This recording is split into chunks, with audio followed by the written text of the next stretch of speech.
Episode 1204 of the Multifamily Collective tonight. Let's talk about the crack. No joking around here. No funny business. So, the crack in anything. So, you're rocking on doing business, and all of a sudden there is an issue with something. The crack in whatever your system, your discipline, your routine is, that is where light gets shown in so that you can expose an issue or a problem in your organization. And that light can come from anywhere. Those cracks happen all the time. Your business is something that you need to work on all of the time. There's this concept of working on the business and working in the business. And many times, people at every rank in the organization get busy working in the business and they forget to work on the business. So there are lots of disciplines and routines that get set in place and they become sacred cows in your organization. They become the way we've always done it in the organization, and they're never subject to. Subject to meaning change, or subject to meaning investigation, or subject to looking at a thing from a different perspective. We sometimes get so busy doing that or working in the business that we don't do any of that.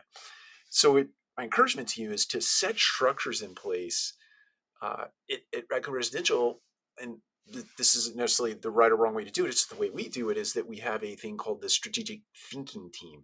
And the strategic thinking team is tasked with working on the business. Now, we get caught up working in the business, but the real mission of that group is to always be working on the business, making the processes and disciplines better all the time.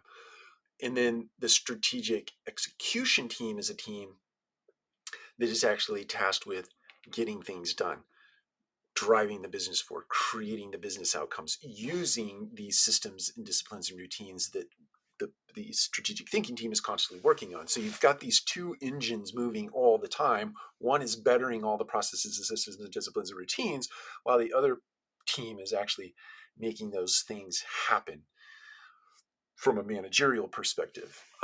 So my encouragement to you is to make sure that you have two teams in your organization, at least two teams, one that is constantly working on the business, the other that is constantly getting the business done. And those two teams have to be tightly wound together and always on the same page. Otherwise, you can start running off in two different directions, and all of a sudden you're accomplishing things that are not the things you're setting out to accomplish. So there's a whole bigger cadence that goes along with that. But the light that shines that comes through the crack is something you need to pay attention to and get a discipline put in place to make sure you're always working on your business. Take care. We'll talk to you again soon.